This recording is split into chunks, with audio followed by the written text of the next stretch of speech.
Welcome back to my channel, welcome back to রিজেস dream life. আর আজকে হচ্ছে সোমবার সকালবেলা, সোমবার হয়েছে, আমরা রবিবারে বেরিয়েছিলাম শো করতে। এখন সোমবার, এখন বাজে প্রায় 4:45। আমরা ময়নাগুড়ি থেকে যাচ্ছি কোচবিহারের দিকে। আর অনেকে বলেছিল যে শোতে গিয়ে ভিডিও করার জন্য, দেখো শোতে এসে তো ভিডিও করা যায় না, শোতে থেকে যাওয়া বা আসার পথেই ভিডিও করা যায়। আজকে ভালো ভালো লোকেশন আছে। সকালবেলা আমরা ডিনার করিনি কিছু, যেহেতু অনেক আজকে ভোর হয়ে গেছে শো শেষ হতে, তার জন্য ভাবলাম যে রাস্তায় কিছু খাবো। এবার জানি না কি পাবো কি পাবো না। অনেক ভালো ভালো লোকেশন আছে, আসার সময় দেখে এসেছি, ওগুলোকে কভার করতে করতে যাবো। আর আজকে ক্যামেরাটা নিয়ে বেরিয়েছি কারণ আমি জানি যে আজকে ভালো ভালো লোকেশন পাবো, তো আজকে তার জন্য ব্লগটাও বানাতে পারছি।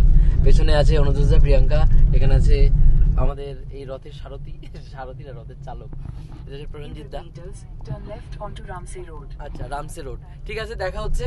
এখন ভোর হচ্ছে, এখন 5টা বাজে। তো এই হচ্ছে রাস্তা। গাড়ির মধ্যে প্রচন্ড হিটার চালিয়ে রেখেছে, তার জন্য গরম, বাইরে প্রচন্ড ঠান্ডা। তো চলো দেখা হচ্ছে।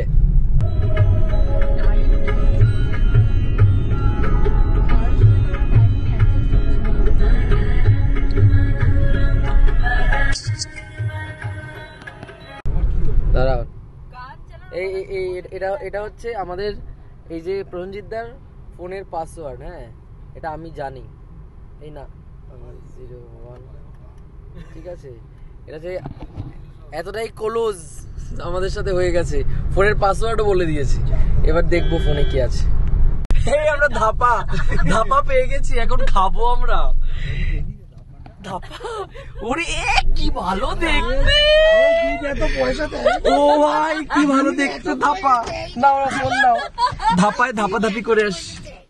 আমাদের প্রডিউসার এত পয়সা দেয়নি এই ধাপায় খাওয়ার জন্য। এই দেখো,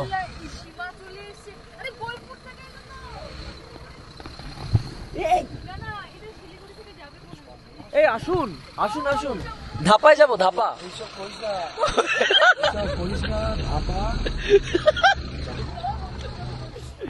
চলো খেয়ে আসি, রাতে খাই। কি ভালো দেখতে ধাপাটা। আমরা প্রসেনজিৎদাকে বলছি যে প্রসেনজিৎদা 200 টাকা দেবো। হ্যাঁ, প্রোডাকশন যা টাকা দেওয়ার দিয়ে দিয়েছি। দাদাকে বললাম যে 200 টাকা দেবো, এখান থেকে কোথায় একটা ভালো ভিজিট করার জায়গায় নিয়ে চলো। আমাদের ধাবায় নিয়ে এসছি, এটাই ভিজিট করার জায়গা। হেভি ব্যাপারটা। চাপাতা বিক্রি হচ্ছে, হেভি ধাবা।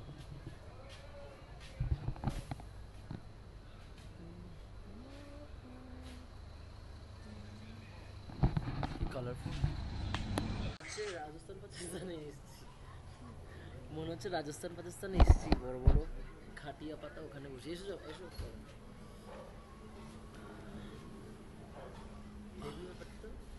বাজার নাকি? না না, বিশাল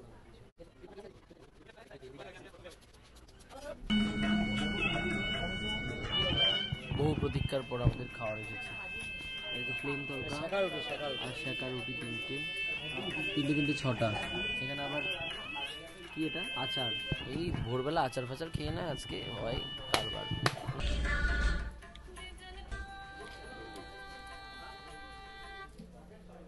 বৌদি ফোন করছে। হ্যাঁ কোন ওই টোটোওয়ালা আরেকজন আছে।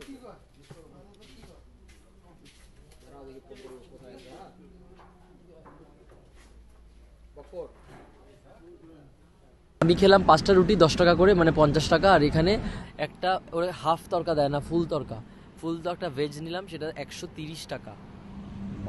অনেক দাম।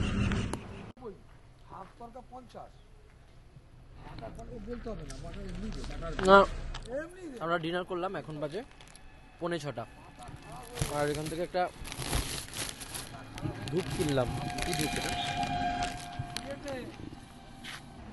30 টাকা। এবার বাড়ি গিয়ে জ্বালিয়ে দেখতে পারবো যে স্যান্ডেলউড কি হয়, এটার ব্যাপার ট্যাপার। এখন যাব, পেটটা শান্তি হলো। ঠিক আছে, চলো সঙ্গে থাকো আর দেখা হচ্ছে। খেলাম দিলাম। এই জায়গাটা হেভি লাগছে ভাই, যাই বলো তাই বলো। এই দিক দিয়ে গুয়াহাটি থেকে সব গাড়িরা আসছে, এটা যাবে শিলিগুড়ির রাস্তা। এটা গুয়াহাটি আর শিলিগুড়ির মাঝামাঝি আমরা আছি, ময়নাগুড়ি। তো একটু আগে সব বাসগুলো দাঁড়িয়েছিল এখানটায়, সব গুয়াহাটি থেকে শিলিগুড়ির রাস্তা যারা যাচ্ছে, শিলিগুড়ির বাসগুলো এখানে দাঁড়িয়ে এখানে খাওয়া দাওয়া করে তারপর যায়। আর এই চত্বরে একটাই ধাবা আছে, এই ধাবাটা হেভি পপুলার।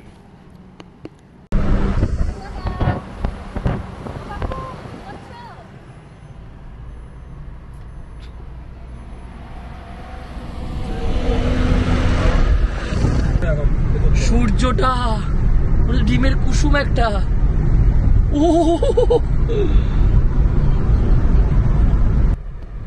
ক্যামেরায় দেখা যাচ্ছে কিনা জানি না, সূর্যটা পুরো একদম লাল হয়ে আছে। আরে চুলকাচ্ছে কেন?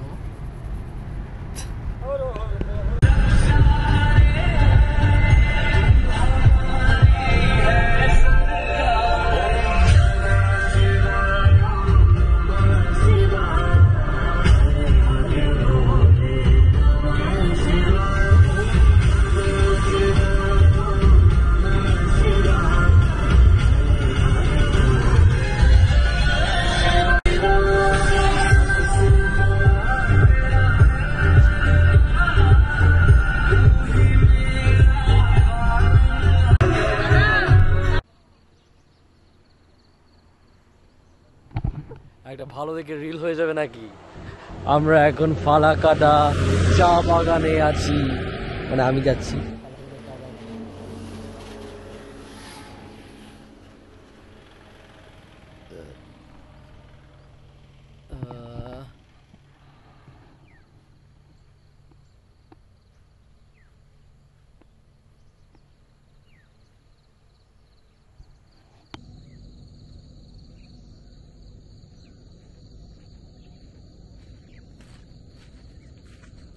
নর্থ ইস্টে এসে যদি চা বাগানে না ঘুরি তাহলে তো কিছুই নয়।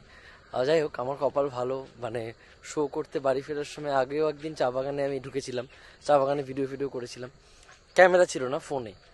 আর আমার ফোনের তো অবস্থা দফা রফা, তো আজকে ক্যামেরা নিয়ে আসায় ভালোভাবে চা বাগানটা একটুখানি ভালো করে ফুটেজ নিয়ে নিচ্ছি।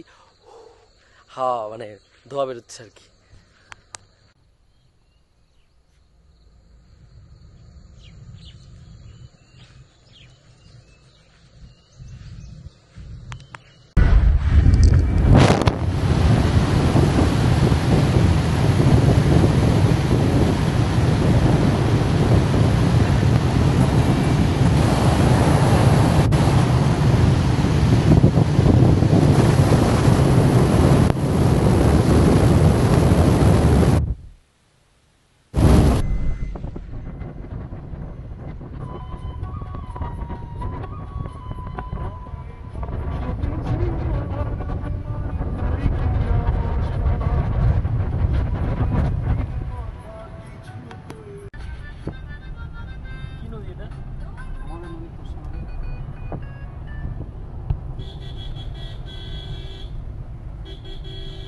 আমরা কিন্তু তোষা নদীর পাশেই থাকি, তোষা নদীর পাশে থাকি, তোষা নদীতে সেরকমভাবে যাওয়া হয় না।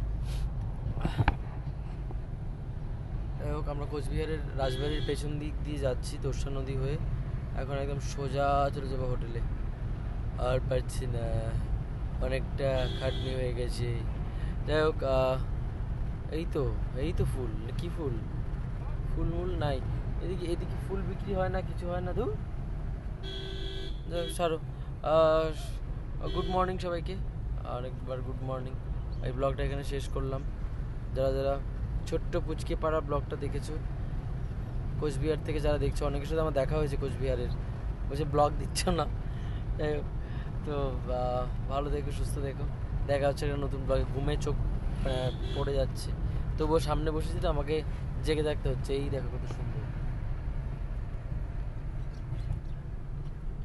এটা রঞ্জিতের বাড়ি দিকে না? তোমার বাড়ি দিকে না? আমার বাড়ি এখনই কোথায়, তোমাদেরকে নামাই তো। সেদিন তোমার বাড়ি হয়ে গেছিলাম ওই দিক দিয়ে। আরে ওই নদী এই নদী না, এখনো তোষা ব্রিজ পার হয়নি, কুচবিহার থেকে এদিকে আসলাম। ও আচ্ছা আচ্ছা।